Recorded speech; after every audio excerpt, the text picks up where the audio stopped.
بسم اللہ الرحمن الرحیم الحمد للہ رب العالمین والعاقبۃ للمتقین والصلاة والسلام علی سید الانبیاء والمرسلین وعلی آلہ الطیبین الطاہرین المعصومین وعلی اصحابہ المنتجبین اما بعد فقد قال اللہ سبحانہ وتعالی فی کلامہ المجید بسم اللہ الرحمن الرحیم وطہر بیتی للطائفین والعاکفین والرکع السجود۔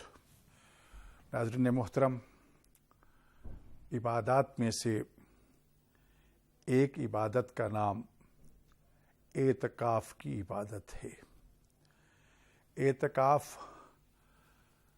وہ عبادت ہے کہ جس کا تذکرہ قرآن کریم میں اللہ تعالی نے اپنے دو اولی العزم انبیاء کو بیت اللہ خانہ کعبہ کی طہارت و نظافت اور صفائی کا حکم دینے کے ساتھ اس کی وجہ، علت اور فلسفہ کو بیان کرتے ہوئے ذکر کیا کہ اے میرے ابراہیم خلیل علیہ الصلاۃ والسلام، اے میرے اسماعیل ذبیح خدا ذبیح اللہ، تم دونوں میرے گھر کو، بیتی یعنی بیت اللہ خانہ کعبہ، میرے گھر کو طاہرہ، اس کو صاف رکھو، اس کو پاکیزہ کرو، اس کی نظافت اور طہارت کا اہتمام کرو۔ کس کے لیے؟ للطائفین، ایک تو طواف کرنے والوں کے لیے، والعاکفین، اعتکاف بیٹھنے والوں کے لیے، والرکع السجود، اور نماز جس میں رکوع اور سجود کیا جاتا ہے، یعنی رکوع اور سجود کرنے والوں کے لیے اس مسجد الحرام کو، اس خانہ کعبہ کو پاک و پاکیزہ رکھو۔ تو مسجد حرام کی طہارت کا حکم خود بانی کعبہ، معمار کعبہ حضرت ابراہیم علیہ السلام اور مزدور کعبہ، معاون تعمیر کعبہ اللہ کے نبی حضرت اسماعیل علیہ السلام کو اللہ نے دیا تھا، اور اس میں اعتکاف کرنے والوں کا تذکرہ فرمایا۔ تو اعتکاف ایک عبادت ہے جس کے خاص احکام ہیں۔ اعتکاف اگرچہ اس کے معنی دنیا سے کنارہ کش ہو کر کچھ عرصے کے لیے صرف اپنے رب سے اپنے رابط اور تعلق کو جوڑ لینا اور اپنا زیادہ تر وقت جو ہے وہ اللہ کی عبادت میں بسر کرنا، اگرچہ اسلام میں رہبانیت جو ہے اس کی اجازت نہیں ہے۔ اسلام حکم دیتا ہے یقیمون الصلاۃ ومما رزقناہم ینفقون، متقی وہ ہے جو نماز قائم کرتا ہے اور جو کچھ ہم نے اس کو عطا کیا ہے اسے راہ خدا میں خرچ کرتا ہے۔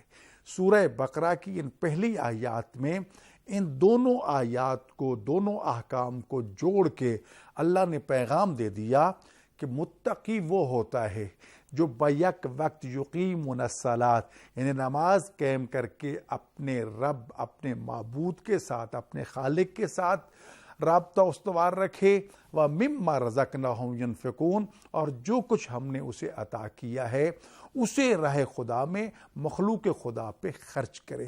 اب جو کچھ میں عمومیت پائی جاتی ہے، ضروری نہیں ہے کہ 4 پیسے اور ٹکے ہی خرچ کرنے ہیں۔ خدا نے آپ کو علم دیا ہے، وہ خرچ کیجئے۔ خدا نے آپ کو عزت و آبرو دی ہے سوسائٹی میں، وہ مخلوق خدا کے لیے خرچ کیجئے۔ خدا نے آپ کو مال دنیا دیا ہے، وہ خرچ کیجئے۔ خدا نے آپ کو علم و حکمت دیا، جو بھی ہنر، جو بھی فن آپ کو دیا ہے وہ حلال پیشہ مخلوق خدا کو سکھاؤ، تاکہ وہ بھی اس سوسائٹی کا ایک متحرک اور فعال حصہ بن سکیں۔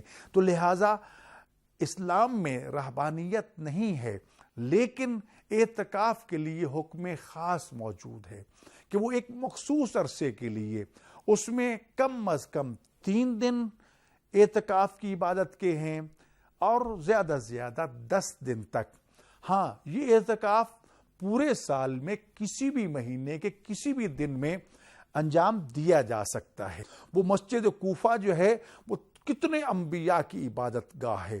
حضرت ابراہیم علیہ السلام کی ولادت عراق میں ہوئی تھی، لہذا انہوں نے بھی مسجد کوفہ میں نمازیں پڑھی۔ حضرت نوح علیہ السلام اسی کوفہ میں رہتے تھے، اسی مسجد کوفہ کے درمیان ان کا گھر تھا، جس گھر کے بارے میں حضرت نوح علیہ السلام کی یہ دعا ہے کہ اے میرے اللہ، جو میرے گھر میں داخل ہو گیا اس کو بھی معاف فرما دے، رب اغفر لی والدی ولمن دخل فی بیتی۔ حضرت نوح علیہ السلام نے دعا کی کہ میرے اللہ مجھے بھی معاف فرما دے، میرے ماں باپ کو بھی معاف فرما دے، اور جو میرے گھر میں داخل ہو اسے بھی معاف فرما دے۔ تو وہ گھر حضرت نوح علیہ السلام کا اسی مسجد کوفہ کے درمیان تھا، جس کی نشانی آج بھی عراق میں مسجد کوفہ میں موجود ہے۔ اور جو شخص آج بھی اس مسجد کوفہ میں داخل ہوتا ہے بشرطے کہ وہ ایماندار ہو، تو قرآن کی اس آیت میں حضرت نوح علیہ السلام کی دعا کا وہ بھی حصہ بن جاتا ہے۔ اور سنیے، انبیاء کی یہ شان ہے کہ جو بھی وہ دعا مانگتے ہیں اللہ اسے رد نہیں فرماتا، اللہ اسے ہر صورت میں قبول فرماتا ہے۔ تو لہذا مسجد کوفہ جو ہے اس میں اعتکاف بیٹھنے کی بھی بہت بڑی فضیلت ہے۔ چوتھی مسجد بصرہ ہے، اس میں بیٹھنے کے احکام ہیں۔ اگر یہ 4 مساجد میں سے کوئی مسجد مل جائے تو بہت افضل ترین مقام، لیکن اگر یہ مساجد نہیں ملتی تو پھر حکم ہے شہر کی جامع مسجد جو ہے نا اس میں اعتکاف بیٹھا جائے، اور پھر اس کے بعد محلے کی مساجد کی باری آتی ہے۔ لیکن ترجیحات یہ ہیں، اس میں کچھ احکام حج کے احکام آ جاتے ہیں، یعنی یہ عبادت ایسی ہے کہ جس میں کچھ حج کے احکام ہیں، کچھ ماہ رمضان کے احکام آ جاتے ہیں، کچھ جو ہیں وہ کچھ دوسرے احکام کے مجموعوں کا نام ہے اعتکاف کی عبادت۔ جیسے کہ میں نے عرض کیا، رمضان کے روزے تو ویسے فرض ہیں، اگر آپ رمضان سے ہٹ کے اعتکاف بیٹھیں گے تو روزہ رکھنا واجب ہے، تو گویا کہ رمضان کے احکام بھی تم پر لاگو ہو گئے۔ احرام کی حالت میں شکار حرام ہے، بیوی کے پاس جانا حرام ہے، اعتکاف کی حالت میں بھی یہی چیزیں ہیں۔ حج کے موسم میں آپ حالت احرام میں ہیں تو آپ پر بہت سی چیزیں حرام ہو جاتی ہیں، اسی طرح یہاں بھی مسجد سے باہر جانا حرام ہو جاتا ہے، روزہ رکھنا واجب ہو جاتا ہے۔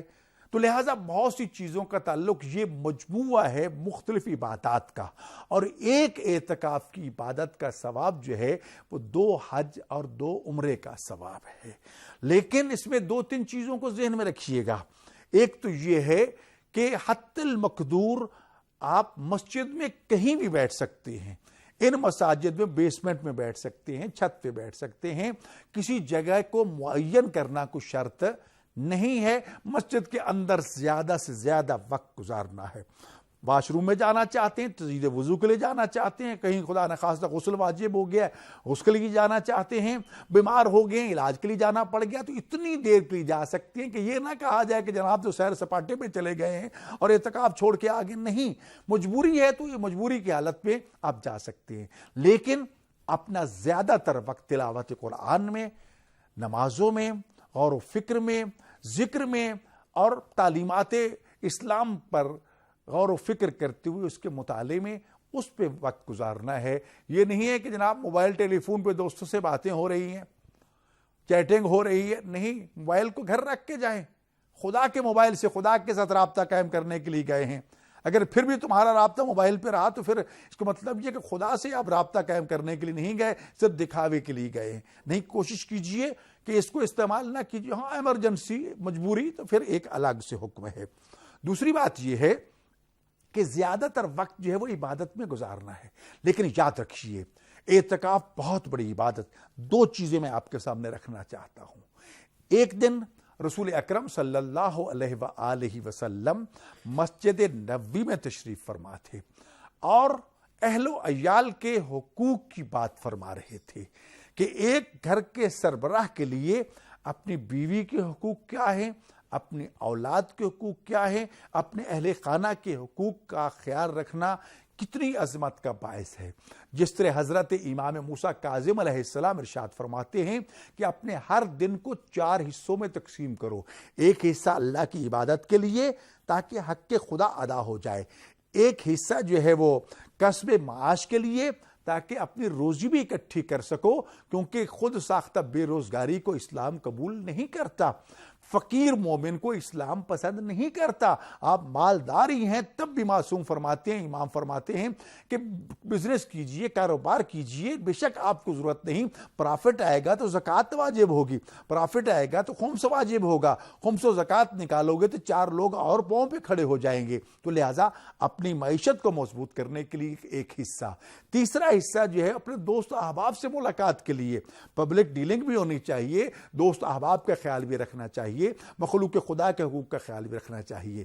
لیکن چوتھا حصہ بہت بڑا اہم ہے، وہ ہے اہل خانہ کا خیال رکھنا، اپنے گھر والوں کا خیال رکھنا۔ کچھ بہت سے لوگ کہتے ہیں ہمیں تو وقت نہیں ملتا، سارا دن باہر رہتے ہیں۔ بھئی یہ کوئی فضیلت کی بات نہیں ہے، یہ کوئی بڑائی کی بات نہیں ہے کہ تمہارے پاس ہر ایک کے لیے وقت ہے لیکن گھر والوں کے لیے وقت نہیں ہے۔ تو رسول اکرم اسی بات کی طرف متوجہ کرتے ہوئے ارشاد فرماتی ہیں کہ سنو، تمہارا اپنے اہل و عیال کے پاس 1 ساعت بیٹھنا، اب ساعت کا ترجمہ 1 گھڑی کر لیں یا 1 گھنٹہ کر لیں، فرماتی ہیں اپنے اہل و عیال کے ساتھ بیٹھ کے ان کے حقوق کا خیال رکھنا، ان کو خوش رکھنا، میری اس مسجد نبوی میں اعتکاف بیٹھنے سے افضل ہے۔ کتنی فضیلت ہے اس کی۔ تو اسلام میں عبادت کا مفہوم بہت وسیع ہے۔ یہ نہیں ہے کہ گھر والوں کو طلاق دے دو، کوئی تعلق واسطہ ہی نہیں ہے، مرتے ہیں تو مریں، بیمار تو بیمار پڑے رہے، میرے پاس وقت نہیں ہے ابھی۔ آپ پر واجب قرار دیا گیا کہ ان کے حقوق کا خیال رکھو، ان کو قیدی کی مانند تمہیں قرار دیا گیا ہے، تم اس گھر کا سربراہ بنا کے بنی اسرائیل کے نبی کا رتبہ تمہیں دیا گیا ہے، روز قیامت ان کے احوال کے بارے میں تم سے پوچھا جائے گا۔ تو لہٰذا حقوق العباد مقدم اور یہ عبادت جو ہے اس سے پیچھے۔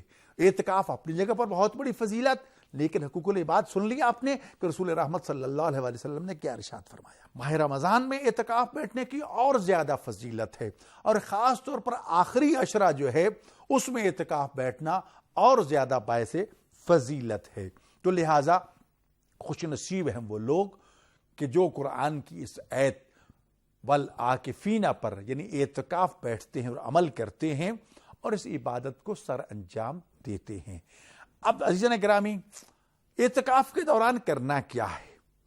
اگر آپ ڈسکس کرتے ہیں فقہی مسائل کو، علمی مسائل کو، دینی مسائل کو، دین سمجھنے کے لیے اگر کوئی آپ کو استاد آ کے لیکچر دیتا ہے، کوئی دین کی بات سمجھاتا ہے، تو وہ بھی عبادت کا حصہ ہے۔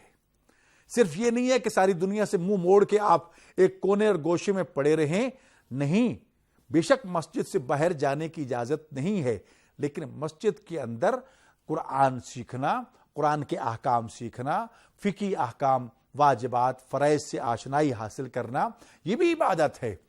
شب قدر کی بہت بڑی فضیلت ہے، خیر من 1000 شہر، 1000 مہینوں کی عبادتوں سے بھی افضل وہ ایک رات ہے۔ لیکن جب رسول خدا صلی اللہ علیہ وآلہ وسلم سے پوچھا گیا کہ ایک شخص پوری شب قدر میں نمازیں پڑھتا ہے، عبادت کرتا ہے، ساری رات عبادات میں مصروف رہتا ہے، اور 2 طالب علم ہیں جو دین کے معاملے میں بحث کرتے ہیں، یہ 2 بندگان خدا ہیں جو دین کے معاملات کو سمجھنے کے لیے بحث و تمیز کرتے ہیں، تو فرمایا ان کا فقہی مسائل، احکام دین، قرآن، اخلاقیات اسلام کو سیکھنے کے لیے بحث و مباحثہ کرنا ان لوگوں کی نمازوں اور دعاؤں سے بھی افضل عبادت ہے۔ لہذا تفقہ فی الدین خود ایک عبادت ہے۔ تو لہٰذا یہ نہ سمجھ لینا کہ صرف نمازیں ہی، ہاں نمازیں بہت بڑی اللہ کے ساتھ ہم کلام ہونے کا ذریعہ ہے۔ قرآن کریم وہ اللہ کا کلام ہے، جس طرح رسول اللہ فرماتے ہیں اگر چاہتے ہو نا کہ میں اللہ سے باتیں کروں تو قرآن کھول کے پڑھنا شروع کر دو۔ حضرت امام زین العابدین علیہ الصلوۃ والسلام ارشاد فرماتے ہیں اگر فرض کر لیا جائے کہ یہ دنیا انسانوں سے ختم ہو گئی، کوئی اس میں بندہ بشر بچا ہی نہیں ہے، اکیلا میں ہی اس دنیا میں باقی ہوں، اور میرے پاس اگر قرآن کریم ہے نا تو مجھے اس دنیا کی یہ خلوت جو ہے اس کی وحشت سے کوئی ڈر نہیں ہوگا، کوئی خوف نہیں ہوگا، اس لیے کہ میرے پاس اللہ کا کلام اور میں قرآن پڑھ کے اپنے رب کے ساتھ ہم کلام ہوتا ہوں۔ لہٰذا کبھی جی چاہے نا تو اللہ سے باتیں کر لیا کرو، ضرور کیا کرو، اللہ سے باتیں کیا کرو، لوگوں سے تو کرتے ہی ہو نا، ذرا ایک وقت مقرر کر لو اور پھر ہر وقت کر سکتے ہو۔ مسلمان تو ہر وقت خدا اور رسول کے ساتھ جڑا ہوا ہے، قدم اٹھاتا ہے تو کیا یہ قدم اٹھانا اللہ کے ہاں جائز ہے یا ناجائز؟ اللہ سے سوچ ہے۔ رات کو سونا چاہتا ہے، رسول اللہ نے فرمایا تھا دائیں کروٹ پہ سونا ہے، میں دائیں پہلو پہ سو رہا ہوں، کیوں؟ رسول اللہ کا فرمان ہے، ذہن رسول اللہ کے ساتھ ہے۔ جی مسواک کرنا ہے، مسواک کر رہا ہوں، کیوں؟ جو رسول اللہ کی سنت ہے، تو گویا کہ میں عملی طور پر، فکری طور پر رسول اللہ کے ساتھ ملا ہوا ہوں۔ تو لہٰذا ایک مومن اور ایک مسلمان جو ہے وہ ہر وقت خدا اور رسول کے ساتھ جڑا رہ سکتا ہے، بشرطے کہ وہ اپنے ہر عمل کو اللہ کی رضا کے لیے سر انجام دے۔ تو لہٰذا عزیزان گرامی، ماہ رمضان کی ان پاکیزہ لمحات سے فائدہ اٹھائیے اور یہ اعتکاف کی عبادت سر انجام دیجیے۔ ایک چھوٹا سا واقعہ میں عرض کرنا چاہتا ہوں۔ ایک شخصیت ہے جس کا نام تو کچھ اور ہے، لیکن اپنی عبادت اور تقدس کی وجہ سے مقدس اردبیلی کے نام سے پہچانے جاتے ہیں۔ اردبیل ایک ایران کا شہر ہے، وہاں کے رہنے والے ایک کسان کے بیٹے تھے۔ اتنے عبادت گزار تھے کہ جب بھی ماہ رمضان آتا تو اپنا بوریا بستر اٹھاتے اور جا کر مسجد کوفہ میں اعتکاف میں بیٹھ جاتے۔ ایک سال ایسا آیا کہ گھر میں کھانے پینے کے لیے سامان موجود نہیں ہے، راشن موجود نہیں ہے۔ کئی مرتبہ سوچا کہ اہل و عیال کے اس نان و نفقہ کا کیا کروں؟ ایک طرف یہ ہے کہ رمضان پھر سال کے بعد نصیب ہو یا نہ ہو، تو یہ فیصلہ نہیں کر پا رہے تھے کہ اعتکاف کے لیے جاؤں یا نہ جاؤں۔ بالآخر یہ فیصلہ کیا کہ یہ شاید میری آزمائش ہے، میں جو سال ہر سال سے مسجد کوفہ میں اعتکاف بیٹھتا ہوں، لہٰذا میں اس عبادت کو انجام دیتا ہوں۔ بچوں کو خدا کے حوالے کیا، اپنا بوریا بستر اٹھایا اور مسجد کوفہ میں جا پہنچے۔ اللہ کی عبادت اور ریاضت میں مصروف ہو گئے۔ ایک دن صبح اٹھے، تہجد کی نماز پڑھنا تھی، کنویں پہ گئے کہ پانی نکالیں تاکہ اس سے وضو کر سکیں۔ ایک شخص جو ہے وہ کہتا ہے میں اس شیخ مقدس کو یہ عمل کرتے ہوئے دیکھ رہا تھا۔ کیا دیکھتے ہوں؟ انہوں نے ڈول جب باہر نکالا تو وہ ہیرے جواہرات موتیوں سے بھرا ہوا ہے۔ دیکھا یہ پانی نہیں ہے، ہیرے جواہرات ہے، واپس پھینک دیا۔ دوبارہ پھر ڈول پھینکا، پھر باہر نکالا، ہیرے جواہرات موتیوں سے بھرا ہے، پھر واپس پھینک دیا۔ تیسری مرتبہ پھر تو کہتے مجھے یہ پتھر نہیں چاہیے، مجھے وضو کے لیے پانی چاہیے، تو پھر تیسری مرتبہ پھینک دیا۔ چوتھی مرتبہ ڈول میں پانی آیا۔ تو یہ تارک دنیا لوگ ہوتے ہیں، یہ زاہد ہوتے ہیں، یہ اصل میں عبادت گزار ہوتے ہیں، جنہیں مال دنیا کی چمک دمک جو اپنی طرف مائل نہیں کر سکتی۔ اللہ تعالی ہم سب کی عبادت کو قبول و مقبول فرمائے، ہمیں عبادت کی توفیق عطا فرمائے، اور ہمیں بار بار ماہ رمضان کی خیرات و برکات سے بہرہ مند ہونے کی توفیق عطا فرمائے۔ والسلام علیکم ورحمۃ اللہ وبرکاتہ۔